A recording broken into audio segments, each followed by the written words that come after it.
Hello car enthusiast, क्या हाल है।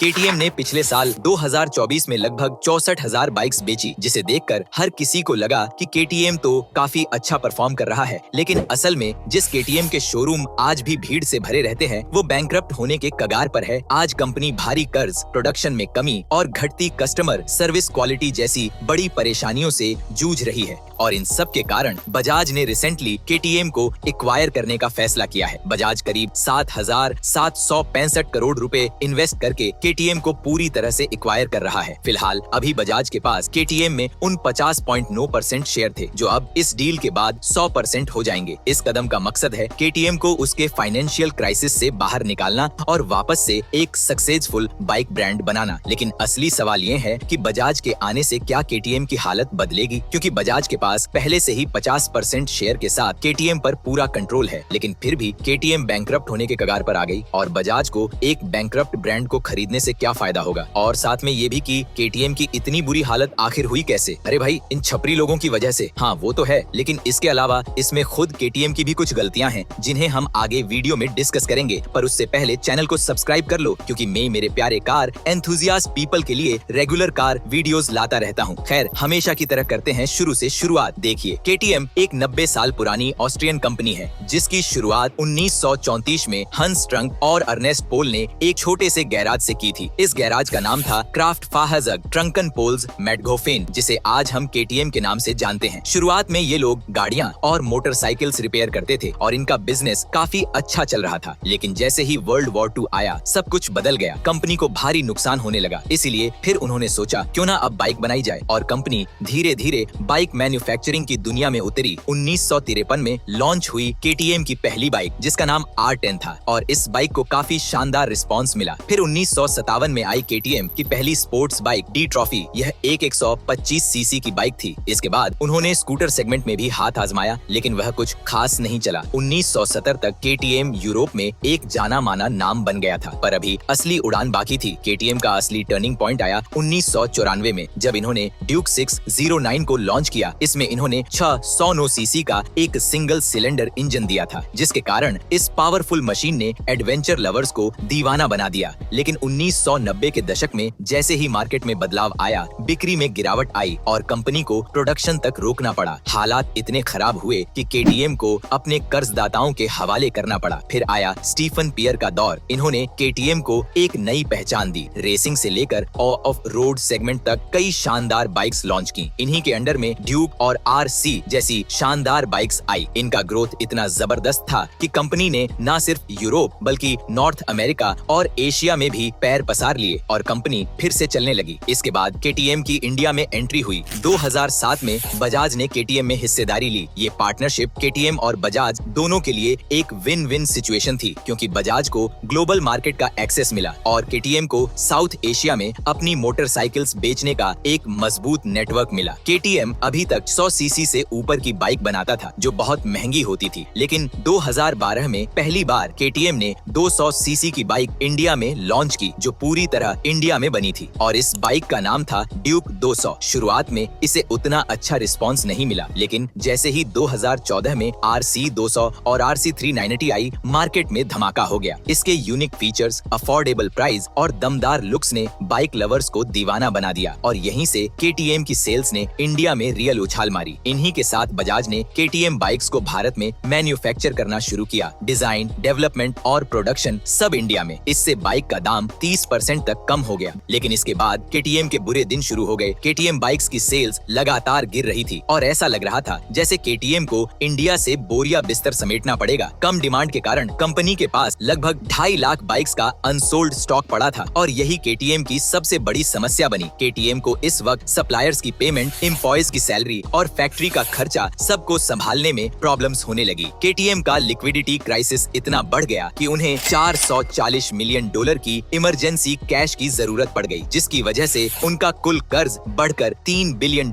तक पहुंच गया। लेकिन दोस्तों, केटीएम बाइक्स की इतने बढ़िया और अफोर्डेबल होने के बावजूद भी इनकी डिमांड कम कैसे हो गई? आखिर दिक्कत कहां हुई? तो देखिए, कोविड के बाद ग्लोबल बाइक मार्केट में गिरावट आई है। लोग अब पहले की तरह बाइक्स नहीं खरीद रहे, वो धीरे धीरे कारों पर शिफ्ट हो रहे हैं। और साथ में केटीएम ने इनोवेशन भी बंद कर दिए थे। इनके लाइनअप में न कोई नया मॉडल आया और न ही कोई नया इंजन कैटेगरी। कस्टमर्स को तो इनकी कुछ बाइक्स में रिलायबिलिटी इश्यूज भी आए, जैसे 790 और 1890 सीरीज में कैमशाफ्ट या हेड गैस्केट की प्रॉब्लम्स। और सबसे बड़ा इशू डिमांड कम होने के बाद भी उन्होंने प्रोडक्शन नहीं घटाया, जिसका नतीजा ये हुआ कि इनकी फैक्ट्री में बाइक्स ही बाइक्स भरी पड़ी है जो बिक नहीं रही। इसके अलावा एक सबसे बड़ा रीजन KTM की बाइक्स पर छपरी का टैग। KTM बाइक्स के छपरी टैग के कारण KTM राइडर्स को इंडिया में छपरी माना जाने लगा है। ऐसे लोग जो ट्रैफिक रूल्स नहीं मानते, रोड पर स्टंट मारते हैं, बिना हेलमेट और गलत ड्राइविंग करते हैं, इन लोगों की वजह से बाकी जेन्युइन बाइक राइडर्स को भी ट्रोल किया जाने लगा। और इसी वजह से अब बहुत से असली राइडर्स KTM की बाइक्स को लेना नहीं चाहते, क्योंकि उनको डर है कि कहीं लोग उन्हें छपरी ना कह दे। और इन्हीं सब की वजह से धीरे धीरे KTM की पकड़ इंडियन मार्केट में ढीली होने लगी और KTM आज इस हाल में है। लेकिन दोस्तों, अब इसी कहानी में एक नया मोड़ आया है। बजाज KTM को पूरी तरह अक्वायर कर रहा है, जो KTM को दोबारा खड़ा करने की आखिरी कोशिश होगी। बजाज ऑटो ने अपनी नीदरलैंड्स बेस्ड सब्सिडियरी के जरिए KTM पर पूरा कंट्रोल लेने का फैसला किया है, जिसमें बजाज का पहले से ही 49.9% स्टेक था। बजाज KTM में करीब 7,800 करोड़ रुपए का निवेश करेगा, जो KTM को दिवालिया होने से बचाने और अपनी मैन्युफैक्चरिंग ऑपरेशंस को दोबारा शुरू करने के लिए जरूरी था। इस डील से अब बजाज को KTM के साथ साथ हस्कवार्ना और गैस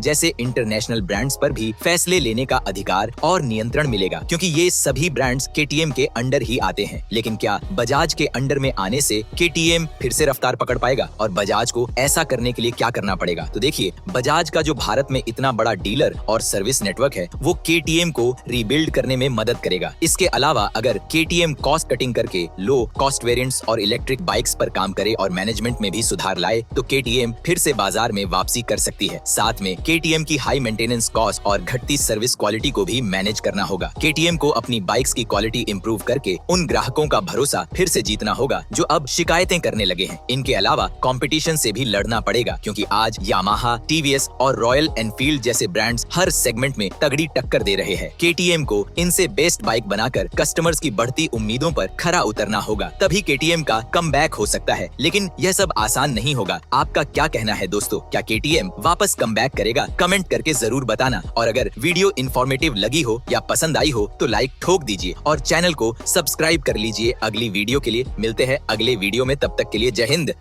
खत्म। बाय बाय, टाटा, गुड बाय, गया।